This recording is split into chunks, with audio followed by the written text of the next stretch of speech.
inevitably I try to schedule or record 10, 15-minute classes, and I'm consistently 30. So for this one, I will try to keep it closer to 15.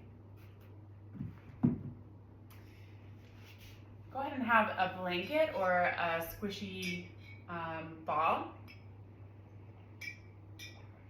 We're gonna do a little bit of belly release. So if you have, I love these, the Jill Miller Gorgeous balls, and they're nice and squishy.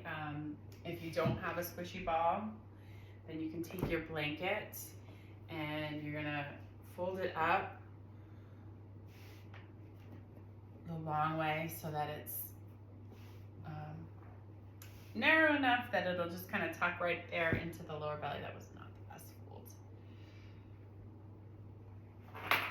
And then you can fold it once, or you can roll it up more, depending on what kind of a belly you're working with today. This would not be something that you would do if you were pregnant or thought you might be pregnant. And I missed it quite a bit over those 9 months. So blanket or squishy ball is going to go right in the lower belly above the pubic bone, below the navel. And we're going to lie right on top. You could be up on your forearms. You could stack your hands and let your forehead rest. You could also support your chest and your forearms with a little bit of a blanket if it feels like it's just, too much. If you're on the blanket fold, you can always unroll it to that just one fold over.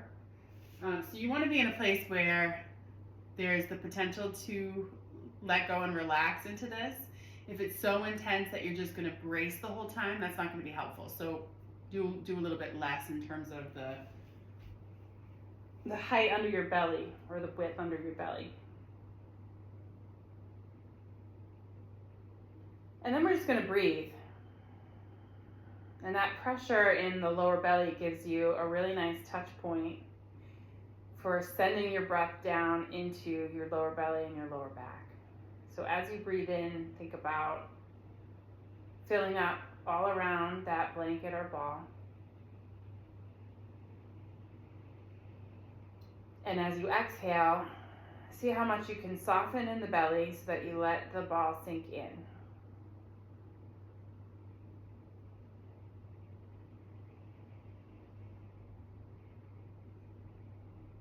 And this is maybe not comfortable if you have a lot of, gas bubbles moving around, or if you've just been, really stressed. There's a lot of tension that we can hold in the belly here.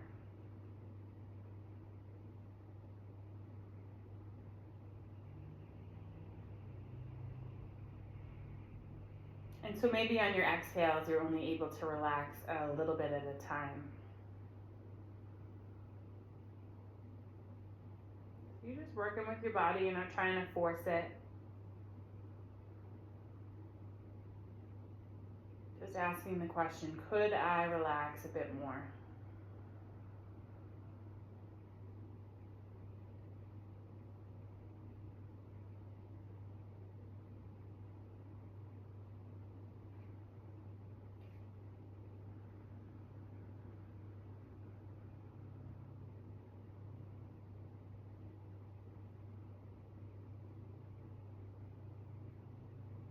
There might be parts of your body that aren't your belly that are starting to tense up just in response to this. And so keep an eye on those as well. Check that you're not clenching your jaw, tensing up your armpits, your legs.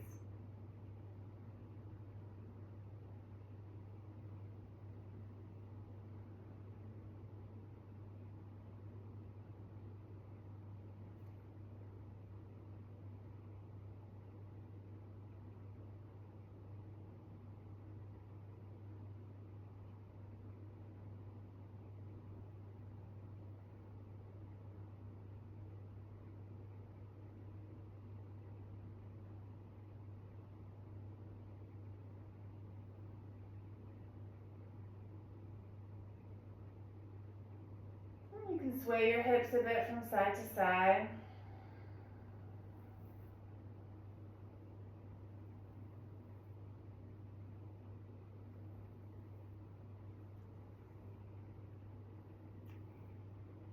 If, like me, you've had a C-section, this is a nice way to mobilize some of that scar tissue.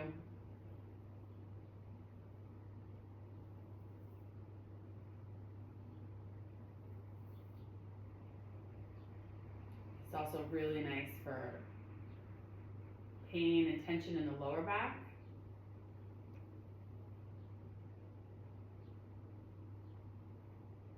And it's a nice way to restore some length into your breathing. When we go through periods of stress, we tend to breathe really short and kind of get stuck up in the upper registers of the lungs. So this is a nice way to encourage the breath to start to move back down again,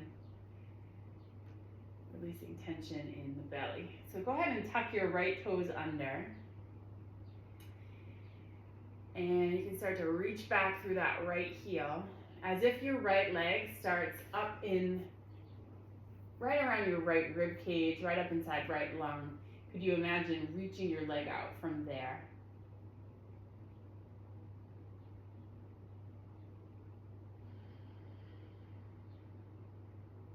You can windshield wiper that right heel from side to side.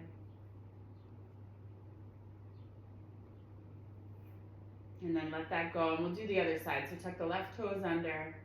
Again, imagine that your left leg starts right up underneath your left rib cage. And we're gonna reach long from there. So from rib cage all the way down through heel. Reach back. And we're still breathing. You can windshield wiper the left heel.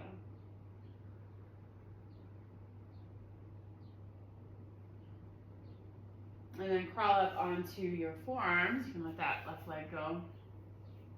Press down on your into your elbows and your hands to lift the chest up. Take a nice big breath in. Maybe lift the elbows up and then exhale, lower down. And we'll do that 2 more times. Come on up, inhale. Exhale.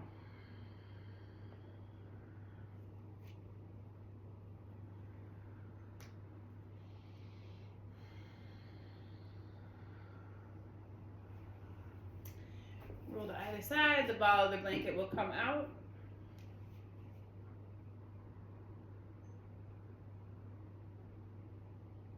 And just notice what it feels like to breathe without that there.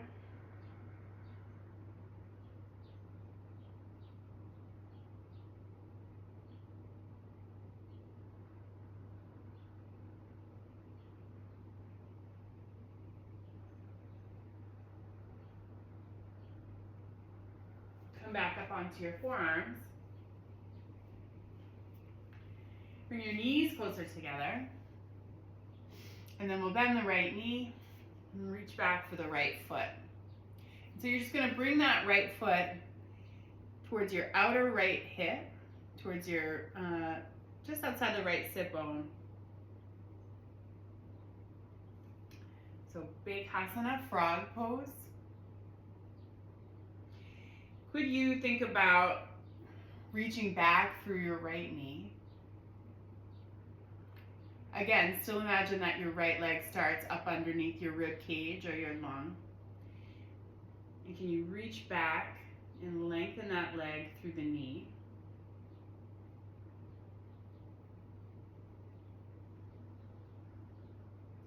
And then squeeze your right glute, your right butt cheek, so that your foot turns more towards the midline, and then let it go.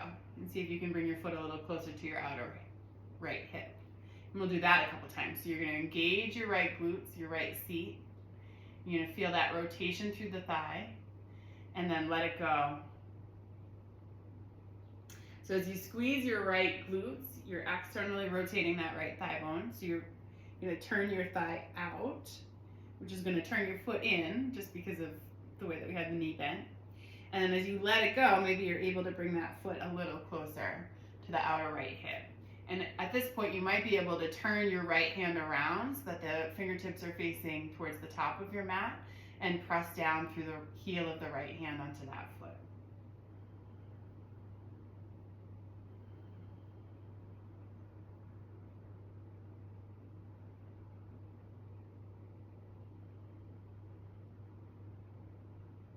And then let that go.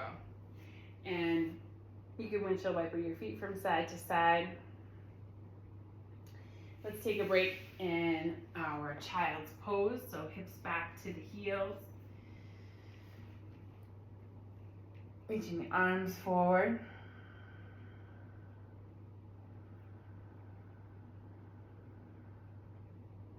Soft belly where you have the blanket roll or the ball.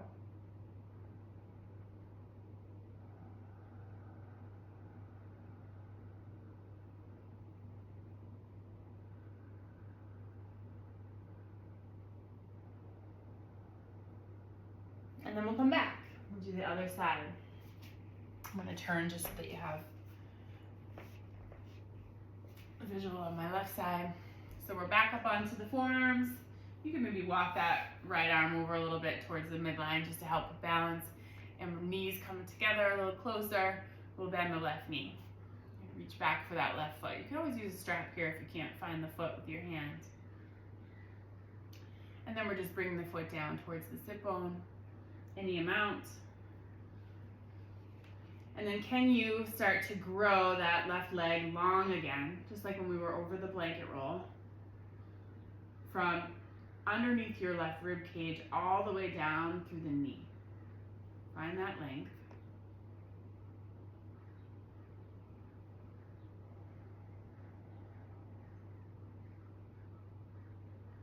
And then we'll externally rotate the left thigh, kind of working in between, squeezing the left butt cheek and then letting it go. So engage the glutes, nice and strong, and then let it go. And we'll do that 2 more times.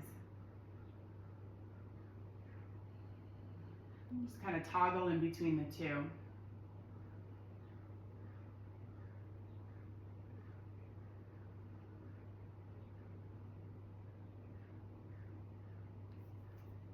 And then maybe you can turn so that you're using the heel of your hand to press down.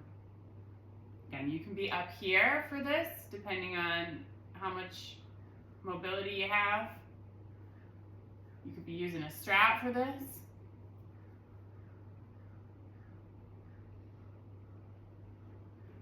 One thing I did find after a very different yoga practice for the last couple of months of my pregnancy, and then not much yoga practice, physical yoga practice once the baby came, is that it made all the poses so interesting when I was not as flexible. So for those of you that are more stiff, it's just going to be interesting for that much longer. Like, so much sensation to pay attention to and play with when you're not as flexible. And so much of our flexibility is just, so you can let that go if you haven't already. We're just kind of windshield wipering the feet from side to side. So much of our range of motion and our flexibility is just where our body feels safe going because it goes there often. So if you do your yoga every day, poses will get easier, you're going to get more flexible.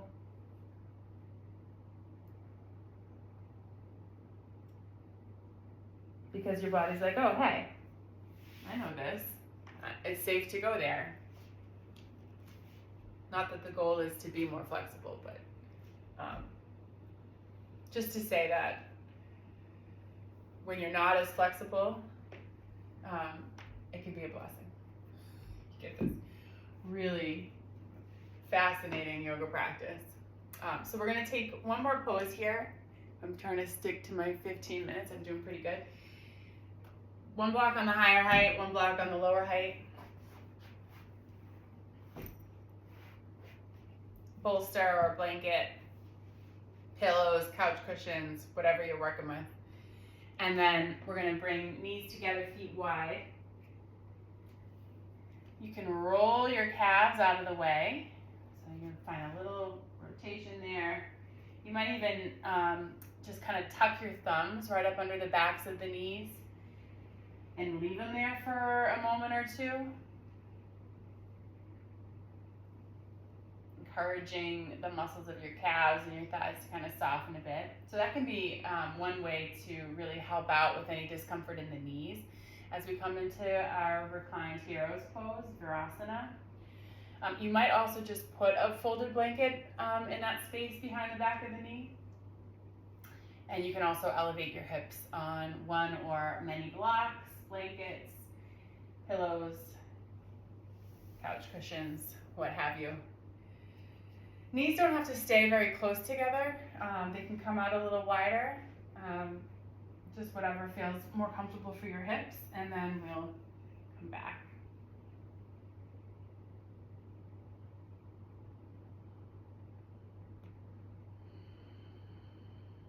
And then in this shape, we'll play around with some Brahmari breathing.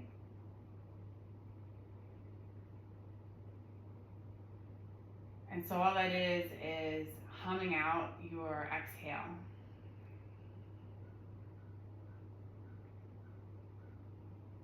You could have a hand on your chest, hand on your belly.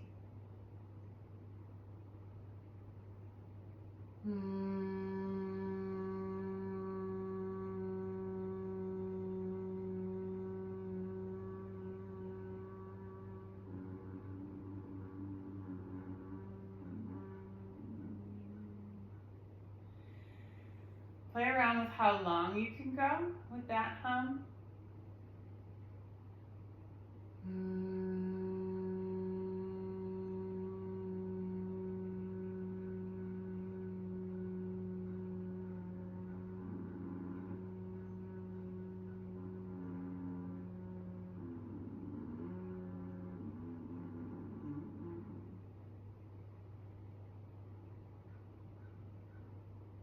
So part of what we're doing when we're doing pranayama or breath work is we're breaking up the patterns in our breathing, just to kind of unstick some things. So every exhale, you're just humming out the breath, and maybe some of those exhales go a little longer. Maybe you kind of push it to your limit.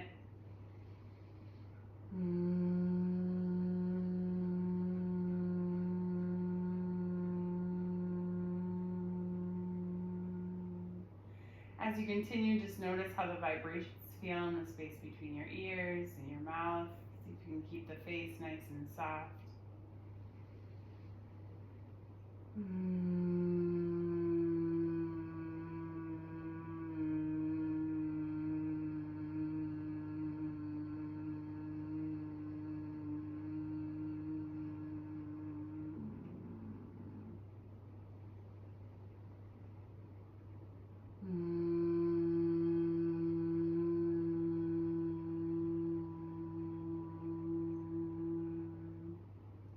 Two more rounds.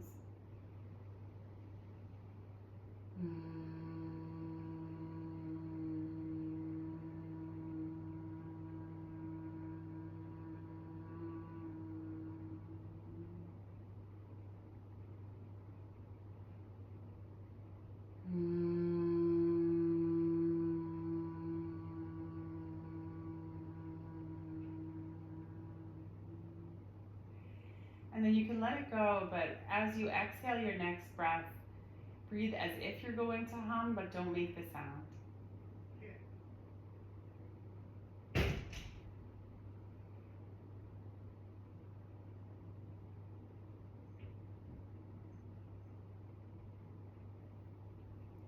Taking a moment or two here, breathing this way, exhaling as if you were going to hum without making the sound. You can continue to breathe that way as you unwind your legs.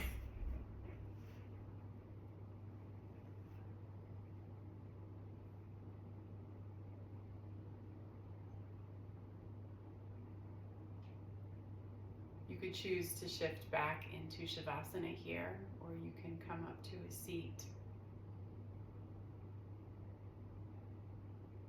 Spending as much time in your Shavasana or maybe a seated meditation as you like, since you're practicing at home. But I will end it here. Thank you so much.